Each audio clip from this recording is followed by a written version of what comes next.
Одним из серьезных обстоятельств, влияющих на ухудшение криминогенной ситуации в Российской Федерации, является высокий уровень алкоголизации населения.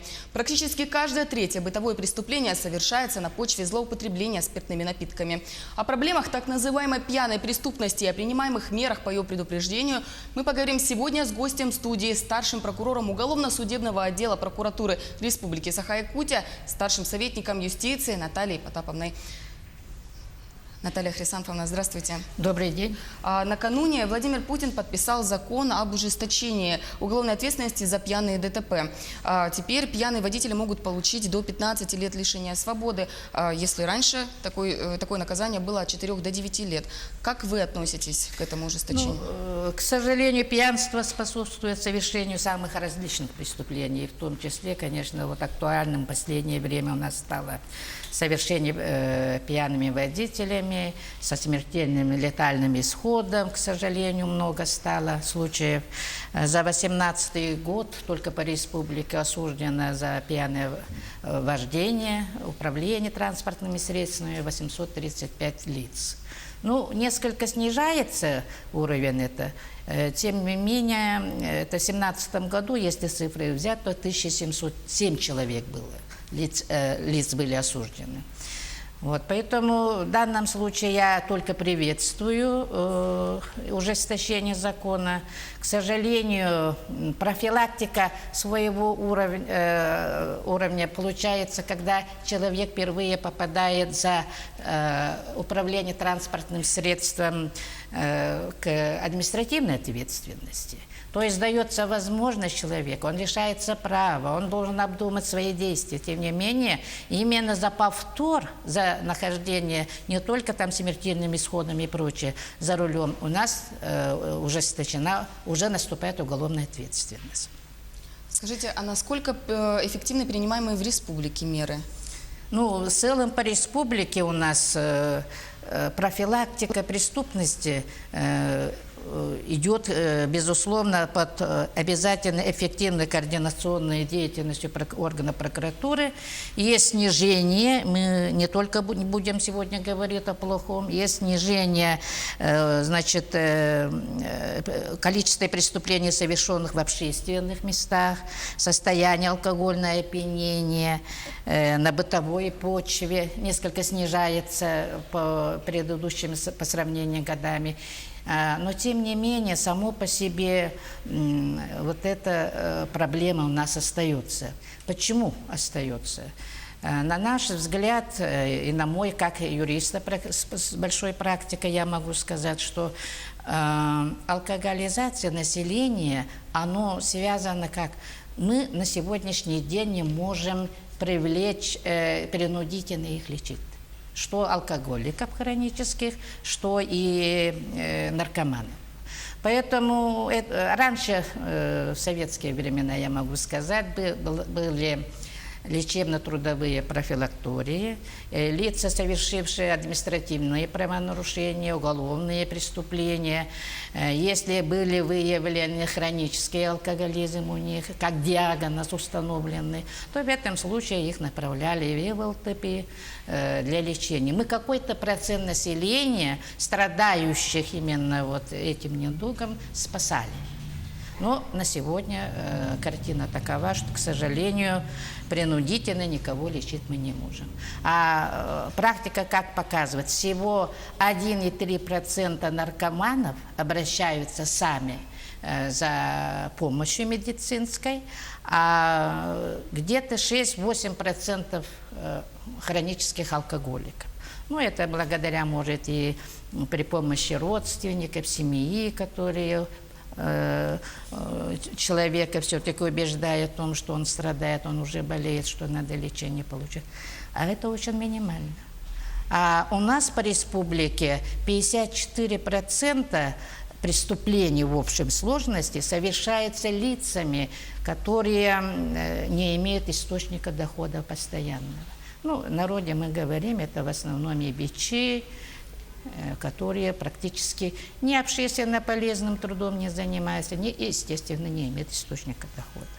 А к слову о лечении таких людей, вы говорите, что так такового лечения не производится. И скажите, вот из вашей, из судебной практики вообще были такие случаи, когда именно вовремя непролеченный человек, это повлекло к какому-то преступлению? Ну, практически каждое бытовое преступление у нас, к сожалению, это и убийство против личности, причинение тяжкого вреда здоровью, повлекшее смерть. Это, как правило, совершается в состоянии алкогольного опьянения. Я далеко не буду ходить. Буквально недавно Верховный суд Республики Саха-Якутия вынес приговор, где я участвовала как гособвинитель в отношении одного сельчанина. Но приговор, поскольку не вступил в законную силу, я не могу назвать его фамилию, обозначим, что это гражданин К. До 54 лет он жил в селе, работал, практически никем не выделялся, в административную-уголовную ответственность он не привлекался, на учете у нарколога не состоял. Ну вот, выпивал человек. Выпивал, потом уже запоями, пытались родственники как-то лечить его, но это результата не дало. В результате буквально он застрелил своих односельчан, утром пришел, потребовал у них спиртные напитки, на что, зная его, что он злоупотребляет, это пожарную часть он пришел, где 2 сотрудника были, и 1 был односельчанин. Сделали ему замечание в том плане, что пора уже закончить этой пьянкой. Обиделся человек, пошел домой, принес ружье и расстрелял. Просто одному повезло, 2 погибли, к сожалению. Одному повезло лишь в том, что он, чуть пораньше отпросившись, ушел. А он получил на сегодняшний день 17 лет лишения свободы. То есть 3 сломанных судьбы. И результат вот одного пьянства. А таких примеров много. А является ли алкогольное опьянение отягощающим обстоятельством при назначении наказания? Безусловно.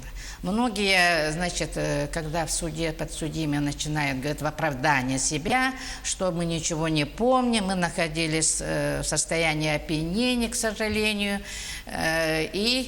а это является, наоборот, отягчающим обстоятельством. В законодательстве, это Уголовный кодекс Российской Федерации, имеется статья 63, часть 1, точка 1, где, суд при назначении наказания с учетом общественной опасности содеянного, личности осужденного и обстоятельств совершения преступления, то при назначении наказания учитывает как состояние алкогольного опьянения, как отягчающее наказание обстоятельства.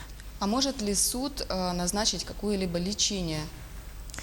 А вот с лечением у нас, к сожалению, если только в том случае будет установлено в ходе предварительное следствие, если проведено какое-то медицинское исследование, обследование данного лица, что был установлен диагноз экспертизой, что он хроническим алкоголизмом страдает, то в этом случае при условном осуждении лица суд в приговоре прямо указывает, чтобы он прошел в обязательном порядке лечение от хронического алкоголизма в соответствующем медицинском учреждении. А вот в отношении лиц, которые у нас осуждены к лишению свободы, то есть в колониях, это у нас, к сожалению, не получается, поскольку, хотя